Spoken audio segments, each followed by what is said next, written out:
ഇന്ന് ഈ വീഡിയോയിലൂടെ ഞാൻ നിങ്ങളോട് സംസാരിക്കാൻ പോകുന്നത് മോഡികെയർ എന്ന് പറയുന്ന ഒരു വലിയ അവസരം. ഈ അവസരത്തെ ഒരു വ്യക്തിക്ക് 3 രീതിയിൽ വേണമെങ്കിൽ ഏറ്റെടുക്കാം. ഒരേ സമയം ഈ 3 രീതിയും ഉപയോഗപ്പെടുത്താം. അതല്ലെങ്കിൽ ഏതെങ്കിലും ഒരു മെത്തേഡ് മാത്രം നമുക്ക് ഉപയോഗിച്ചുകൊണ്ട് മുന്നോട്ട് പോകാം. ഏതൊക്കെയാണ് ഈ 3 രീതികൾ? ഇതാണ് ഈ ഒരു വീഡിയോയിൽ ഞാൻ നിങ്ങളോട് സംസാരിക്കാൻ പോകുന്നത്. ഒന്നാമത്തത്, മോഡികെയർ എന്ന് പറയുന്ന ഒരു ബിസിനസ് അവസരത്തിൽ നിങ്ങൾക്കൊരു കസ്റ്റമറായിട്ട് മാത്രം നിലനിൽക്കാം. മോഡികെയറിന് നല്ല ക്വാളിറ്റിയുള്ള ഒരുപാട് വ്യത്യസ്ത കാറ്റഗറിയിലുള്ള ഒരുപാട് പ്രൊഡക്ട്സുകളുണ്ട്. ഈ പ്രൊഡക്ട്സ് വാങ്ങി ഉപയോഗിക്കുന്ന ഒരാളായിട്ട് മാത്രം നിലനിൽക്കാം.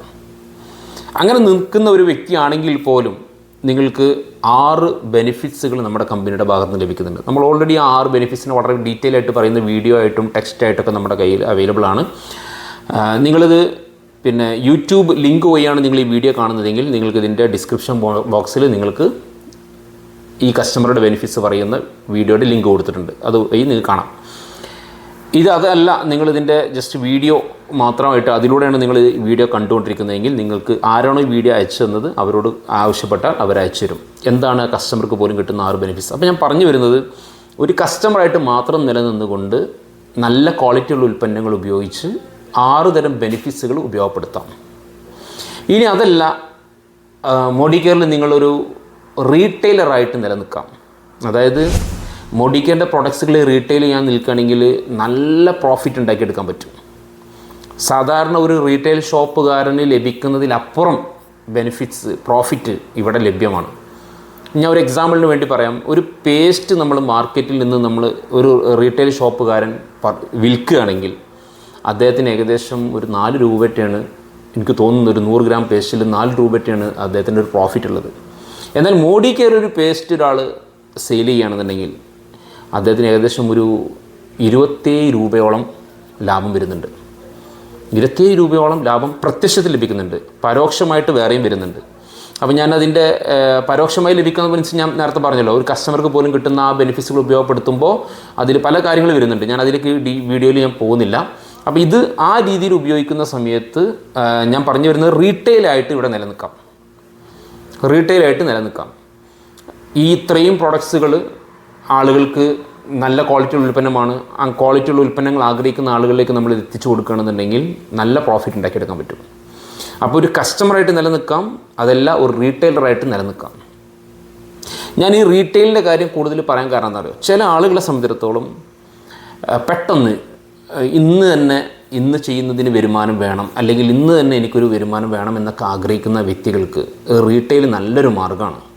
ഇന്ന് പുറത്ത് നമ്മൾ ഏതെങ്കിലും ഒരു ജോലി ചെയ്യുകയാണെങ്കിൽ, ഒരു ദിവസക്കൂലിക്കൊക്കെ ജോലിക്ക് പോകുന്ന ആളുകൾക്ക് കിട്ടുന്ന 8 മണിക്കൂറൊക്കെ ജോലി ചെയ്തിട്ടുണ്ടെങ്കിൽ കിട്ടുന്ന വേതന എത്രയാണെന്ന് അറിയാം അല്ലേ? 500, 600, 700, 800, 900 ഈ രീതിയിലാണ് ലഭിക്കുന്നത്. പക്ഷേ ഇവിടെ മോഡികെയറിൽ ഏകദേശം ഒരു ദിവസം ഒരു 3 മണിക്കൂർ ഈ രീതിയിൽ റീറ്റെയിൽ ചെയ്യാൻ ഒരാൾ പരിശ്രമിക്കുകയാണെങ്കിൽ, അങ്ങനെ ചെയ്യാൻ ആഗ്രഹിക്കുന്ന ഒരാളാണെങ്കിൽ അദ്ദേഹത്തിന് നല്ല പ്രോഫിറ്റ് ഇവിടെ ഉണ്ടാക്കിയെടുക്കാൻ പറ്റും. ഗ്രാജ്വലി അത് ശരിക്കും ഒരു ബിസിനസ്സിലേക്ക് കണക്ട് ചെയ്ത് ഒരു നല്ല ബിസിനസ്സും ഒരു പക്ഷേ ഇവിടെ പടുത്തുയർത്താൻ കഴിയും. മാത്രമല്ല, ഒരു കൺസിസ്റ്റൻ്റ് ആയിട്ടുള്ള ഒരു കസ്റ്റമർ കൂട്ടായ്മ അദ്ദേഹത്തിന് ഉണ്ടാക്കിയെടുക്കാനും സാധ്യമാണ്. അപ്പോൾ 2 കാര്യം ഞാൻ പറഞ്ഞു. ഒന്ന് കസ്റ്റമറായിട്ട് നിലനിൽക്കാം, മറ്റൊന്ന് റീറ്റെയിലറായിട്ട് നിലനിൽക്കാം. മൂന്നാമത്തെ രീതി പറഞ്ഞാൽ ഞാനൊക്കെ ചെയ്യുന്ന പോലെ, ഒരുപാട് മോഡികെയർ ബിസിനസ് ചെയ്യുന്ന ആളുകൾ ചെയ്യുന്ന പോലെ ഒരു നെറ്റ്വർക്ക് ഉണ്ടാക്കി, ഒരു ബിസിനസ് കൂട്ടായ്മ ഉണ്ടാക്കി, ഒരു പാസീവ് ഇൻകത്തിനുള്ളൊരു അവസരം ഉണ്ടാക്കുക. അപ്പോൾ നമ്മൾ റീറ്റെയിൽ ചെയ്യുന്ന സമയത്ത് അതൊരു ആക്റ്റീവ് ഇൻകമാണ്. ചെയ്യുന്നുണ്ടെങ്കിൽ വരുമാനം ഉണ്ടാവും, ചെയ്യുന്നില്ലെങ്കിൽ വരുമാനം ഇല്ലല്ലോ. പക്ഷേ മോഡികെയറിലൊരു നെറ്റ്വർക്ക് ഉണ്ടാക്കി നമ്മളെപ്പോലെ ഇതിനൊരു ബിസിനസ്സായിട്ട് ഏറ്റെടുക്കണമെന്ന് ആഗ്രഹിക്കുന്ന ഒരു പറ്റം ആളുകളെ കണ്ടെത്തി അവർ ഈ പ്രൊഡക്റ്റുകൾ വാങ്ങി ഉപയോഗിക്കുന്നു, അവർ ഈ പ്രൊഡക്റ്റ് വാങ്ങി ഉപയോഗിക്കുന്ന ഒരു കൂട്ടായ്മയെ അവരുണ്ടാക്കുന്നു. അങ്ങനെ ഈ നെറ്റ്വർക്ക് ഇങ്ങനെ ബിൽഡ് ചെയ്യുന്നതിനനുസരിച്ച് നമ്മുടെ വരുമാനം കൂടി വരികയും ആ വരുമാനം ലൈഫ് ലോങ് നമുക്ക് നിലനിർത്താനും, അതായത് നമ്മൾ ആക്റ്റീവ് അല്ലെങ്കിൽ പോലും നമുക്ക് വരുമാനം ലഭിക്കുന്ന ഒരു സാഹചര്യം, ഒരു പാസീവ് ഇൻകത്തിനുള്ളൊരു അവസരം നമുക്ക് ഉണ്ടാക്കിയെടുക്കാം. അങ്ങനെ ഒരു നെറ്റ്വർക്ക് ഉണ്ടാക്കിക്കൊണ്ട് മോഡികെയറിനെ ഒരു നെറ്റ്വർക്ക് മാർക്കറ്റിംഗ് ആയിട്ട് ഏറ്റെടുക്കാം. ഈ 3 രീതിയും മോഡികെയറിൽ ആളുകൾ ചെയ്യുന്നുണ്ട്. ഒരുപാട് ആളുകൾ കസ്റ്റമർ മാത്രമായിട്ട് നിലനിൽക്കുന്നുണ്ട്. അതുപോലെ തന്നെ ഒരുപറ്റം ആളുകൾ റീറ്റെയിലിൽ ഫോക്കസ് ചെയ്ത് നല്ല രീതിയിൽ നിലനിൽക്കുന്നുണ്ട്.